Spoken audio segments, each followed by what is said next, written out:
Hi everyone, welcome to the channel. Well, if you live in WA, you would have received your order if you bought things from Daly's nursery. Now I got I got a few plants this time. They only do order like a couple times during the year. So if you registered with their website, they will alert you when your state can order stuff. If you live in WA, it's a bit rare, and there's certain things because of quarantine, they won't send it across. But I received this. I saw, on the tracking Australia Post, and it's arrived on Saturday, and I'm like, should I go and pick it up? But no, I waited till Sunday, and they're looking okay, except for the pinto peanut. They wilt a little bit. It's to be expected because I saw Australia Post registered the parcel on Monday, and it actually arrived like on Saturday, and by the time it got to me it was Sunday, so it's been in the box for several days.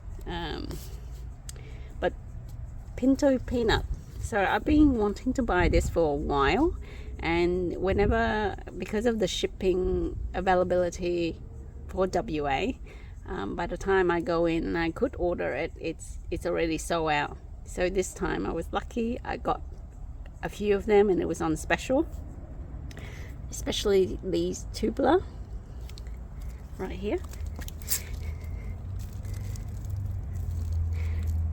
In Vietnam, pinto peanut is very easy to grow. Like, it's, well, where I am in the southern part of Vietnam, they grow like weed. They love tropical climate, like subtropical and tropical climate, and they like the moist and humidity.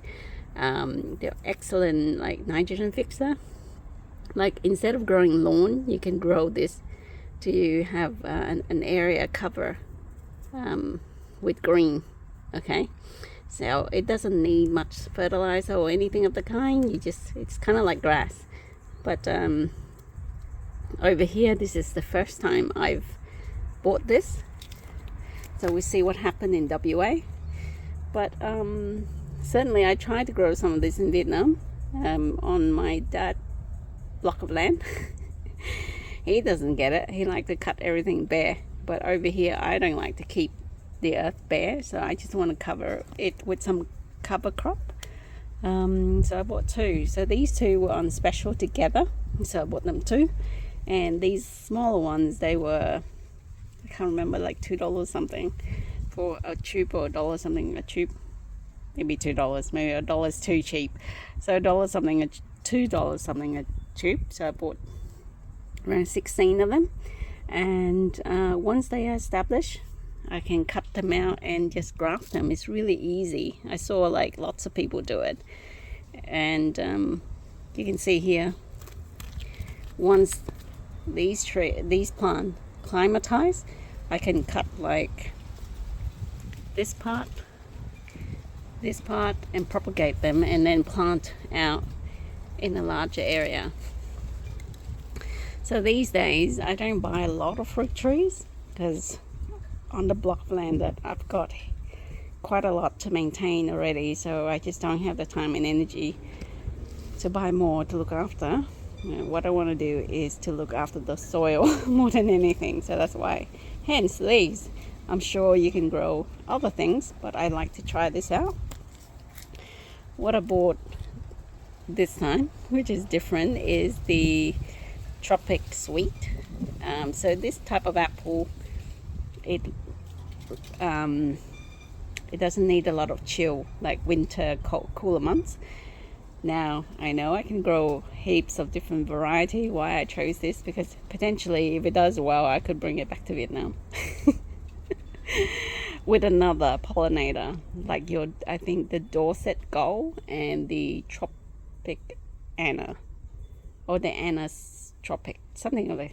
There's the early fruiter, which goes well with this one.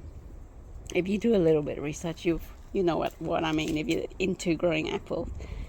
And another tree, I bought this as a present for someone, because they like growing olives. So I couldn't find any of the Frantoio variety, so Daily has it, so I bought one. I'm sure WA will have it at some point, but just at the point where I ordered these plants, they have it, so I got it. In total, it's probably cost around 200 something, including shipment. I think that's the most expensive part. The plant itself is not that expensive. So I'm just leaving it out under the custard apple tree, and it's slowly waking up and flowering. I was thinking of pruning it, but I just didn't have time, so I just left it at that. So this corner here, I didn't look after this corner, someone else did. But it's have a lot of stuff growing.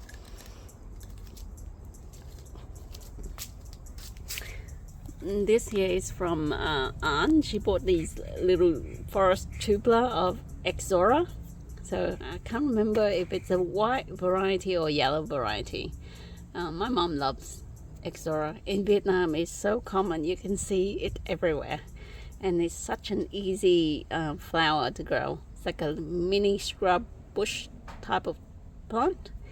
But they do like the warmer climate. This one here is the sweet olive flower.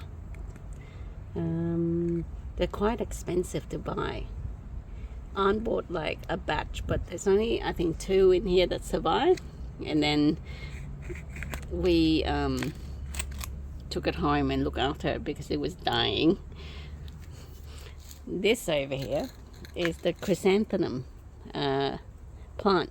Now, you can buy them at the Asian grocery. They sell them in a bunch. People buy them to eat soup, like in soup and in some sort of I have never seen it being stir fried. I think mostly in soup. And so what I did was I bought them, and after we eat them, we save a few branches, put in some water and let it root, and now for the first time I've seen flowers, and they're really pretty. It's a type of daisy, isn't it? So hopefully we're going to save some seed when it dry and regrow some more. Yeah, very cute, aren't they?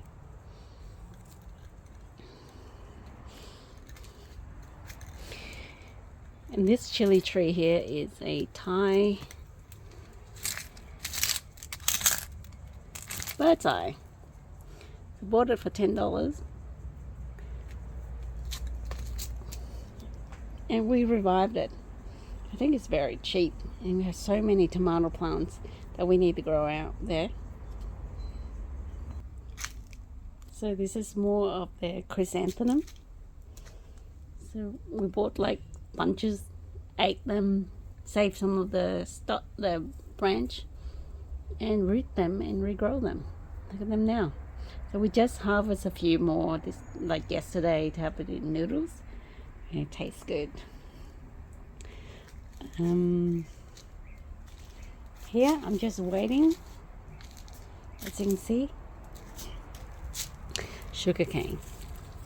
These are really nice. I happen to buy sugarcane, this purple variety that's quite soft, on Facebook Market, and this one was given to me by somebody that came and bought custard apple. So this is a green variety, also soft. I taste them too, and I can vouch that they are really soft skin. Like, they're not like the type that I grow up in the land. These are the one that you can literally chew with your teeth, like strip the skin back and chew it. And sugarcane in the summertime, slightly chill, it's really good. It's very yummy. So they're coming along really well. And eventually I'll take it up to the land and I'll grow it in a batch, like a spot somewhere. And I think that's it. Take care, everyone. Bye.